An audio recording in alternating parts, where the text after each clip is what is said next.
Francisco et Kuna.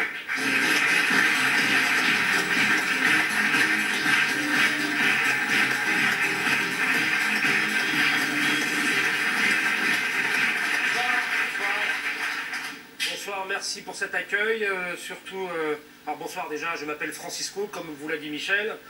Merci de m'accueillir parce que je viens vous faire des révélations très importantes. Je sais que certaines personnes vont crier au complot, c'est pas grave, j'assume. Si vous voulez, moi j'ai été enfermé pendant 10 ans parce que j'ai fait des calculs savants. Et grâce à ces calculs, j'ai trouvé un code. Le Francisco Code. C'est comme le Da Vinci Code, mais un peu plus poussé. Et grâce au Francesco Code, j'ai fait des révélations qui pourraient faire exploser 10 fois la planète. Alors évidemment, ça ne sert strictement à rien. Hein, tu l'as fait péter une fois, après c'est 9 fois dans le vide. Mais bon, c'est pour la dissuasion. Mais d'après le Francesco Code, toute la culture mondiale depuis la nuit des temps a été volée à un seul peuple. Vous savez lequel? Les Portugais, exactement. Alors ça vous fait rien, quoi. On aurait volé ça à un arabe, ce serait un scandale. À un juif, ce serait d'antisémitisme. À un portugais, deux personnes ne diraient rien. Et bien, d'après le Francesco Code, on a tout piqué aux Portugais depuis la nuit des temps. Tout.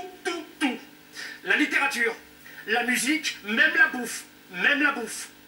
La barbe à papa, c'était portugais. Sauf que là-bas, ça s'appelait la moustache à maman. C'était une petite variante, quoi. Les fruits, les légumes, tout ça, c'était portugais. Pamplemouche. Évidemment. Alors évidemment, le plus grave qui nous est piqué, c'est tout ce qui est culture. Nous allons commencer par la littérature. Alors, faut savoir qu'au départ, tous les auteurs étaient portugais. Les autres ne savaient pas écrire. Et quand ils essayaient d'écrire, ils dessinaient des biches dans des grottes et en plus de profil. Ce qui ne veut strictement rien dire quand t'es pas égyptien. Alors, je vais vous donner un exemple d'auteurs qui nous ont piqué. Est-ce que vous connaissez Victor Hugo? Victor Hugo? Il y a des bacs L dans la salle? Victor Hugo était portugais. Ah d'accord. Vous me prenez pour un mythomane comme moi aussi. Moi c'est pas grave, je vais vous donner les preuves. La preuve que Victor Hugo était portugais, dans son best-seller, Os Miseráveis. Ouais, c'est le vrai titre des Misérables. Os Miseráveis Victor Hugo. Ah ben, Os Miseráveis Victor Hugo, la preuve qu'il était portugais. À votre avis, Cosette, pour se lever à 3 h du mat, traverser la forêt sous la neige, pour aller chercher de la flotte dans un putain de puits, tout ça sans être payé. Fallait pas être portugaise pour accepter ça.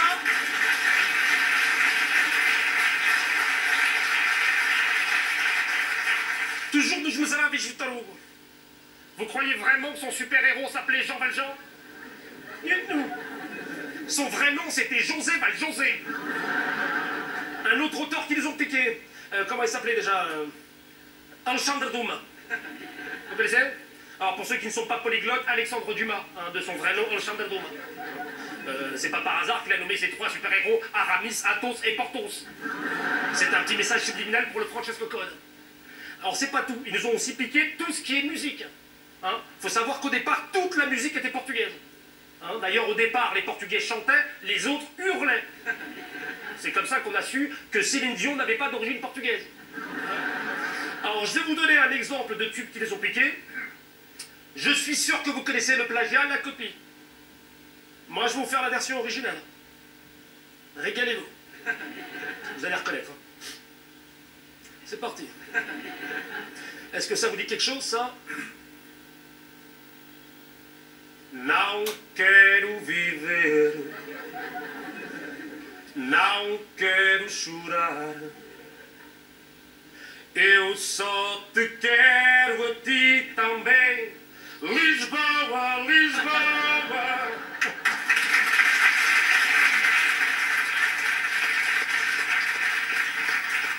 Ça calme ça, de se dire que Lisa Minnelli s'appelait peut-être Lisa Manuela. Alors, encore pire, je vais vous tuer là. Est-ce que vous connaissez Edith Piaf? Ouais. Ça vous dit quelque chose, l'hymne à la morue? Edith Piaf était portugaise, hein. Bah attendez, 1,50 m, habillé tout en noir. Il y avait des indices, fallait pas être Colombo, quoi. Alors attention, ils nous ont aussi tout piqué en technologie. Faut savoir qu'au départ, hein, toute la technologie était portugaise. Un exemple, les téléphones portables. Bluetooth. Ça venait de chez nous. Alors excusez-moi, parce que là je suis très ému, mais ce qui m'a fait le plus de peine, c'est quand j'ai appris grâce au Francesco Code qu'ils avaient même volé les jouets de nos enfants. Les Playmobil. Si, au départ, c'était Playmobil, c'était portugais, hein. Bien sûr. Des petits bonhommes comme ça, avec des pantalons rouges, des pulls verts et des manches jaunes. Hein. Bon.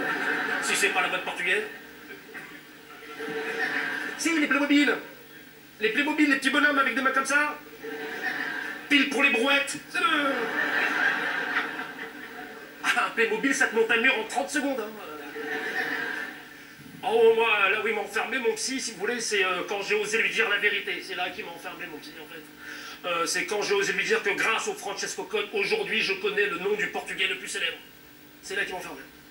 Quand j'ai osé lui dire que je sais que le Portugais le plus célèbre s'appelle Jesus. Francisco. Écoute-moi. Francisco.